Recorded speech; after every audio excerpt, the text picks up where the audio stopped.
let's get right into it.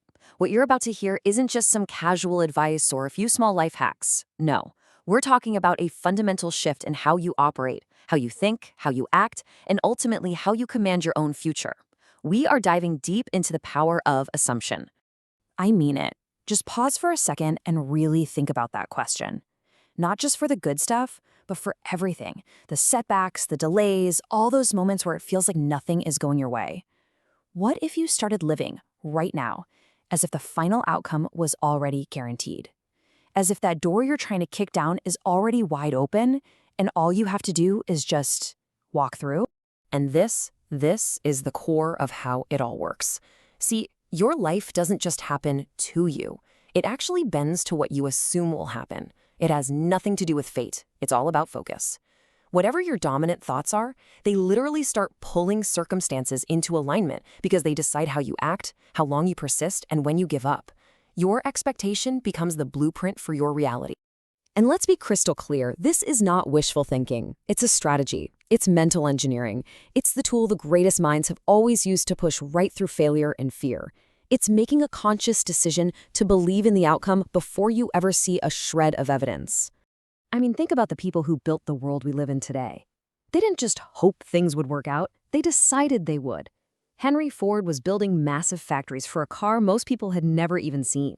Andrew Carnegie was making deals as if the steel was already forged. And Edison, when he was going through 10,000 prototypes, he didn't see failure, he saw 10,000 steps toward a success that he knew was inevitable. That's the kind of certainty that builds entire industries. So where does a process like this even start? Well, the entire structure, everything we're going to talk about, rests on one foundational pillar. You must have a definite purpose, a clear, unshakable aim. Without it, you're just a drifter, pushed around by whatever life throws at you. But with it, you become a builder. You shape the circumstances. And you can see the difference, right? On one side, you've got the drifter, who mistakes frantic movement for real momentum. They're chasing a dozen different things and mastering none of them. But on the other side, you have the builder. The builder wakes up and commands the day to deliver what has already been decided in their mind. You have to choose. Which one are you going to be? And we're not talking about a vague dream or some long list of goals. No, this is a single, final decision that you feel in your bones, a sentence so clear that your entire mind just orbits around it every single day. Everything you do, every habit, every choice has to bend toward this one thing. Okay, so once you have that definite purpose locked in, you need something to fuel it. And that brings us right to our second pillar, building faith. And I mean building it, because faith isn't some passive feeling you just wait around for. It's something you actively construct, brick by brick. Now, this is a really important distinction. Faith isn't a gift that falls out of the sky. It's a muscle. You build it through resistance. It's forged when you apply pressure to your comfort zone, when you follow through even when it's hard. You don't find faith, you forge it. And the main tool for forging this faith? It's simple, repetition. See, your subconscious mind doesn't argue with you. It doesn't care what's true or false. It simply accepts whatever it's told most often. This is the raw power of autosuggestion. When you deliberately feed your mind the identity you've chosen over and over and over again, you are literally carving new pathways in your brain that will become the default path your actions follow. So how do you actually do this? Here's the practical application. First, you write your purpose down, clear as day. Second, you read it aloud every morning and every night, and you do it with genuine emotion and certainty.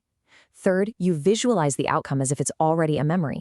And fourth, you start speaking your new identity into existence.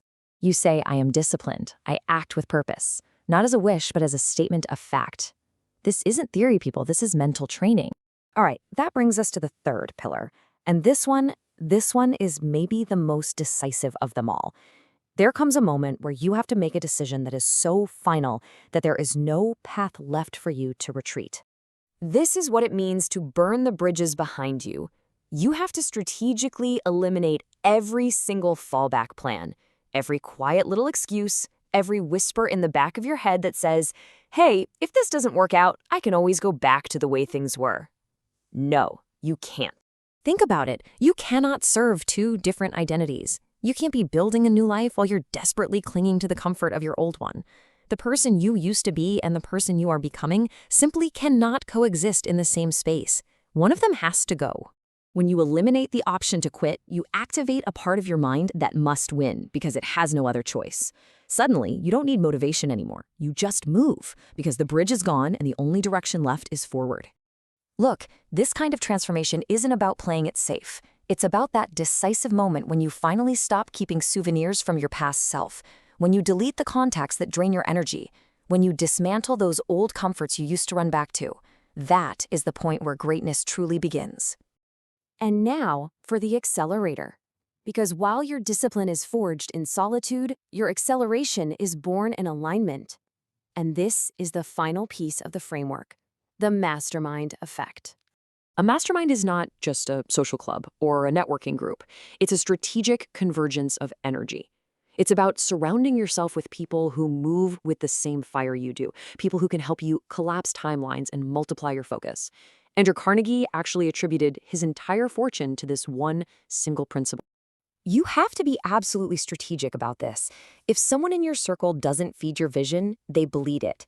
If they don't mirror your commitment, they'll end up mocking it. Protecting your energy isn't about being arrogant. It's a non-negotiable strategy for success. So let's put this whole framework together. It all starts with the core assumption that your success is inevitable. From there, Pillar 1, you define your unwavering purpose. Then, Pillar 2, you build unshakable faith in that purpose through relentless repetition.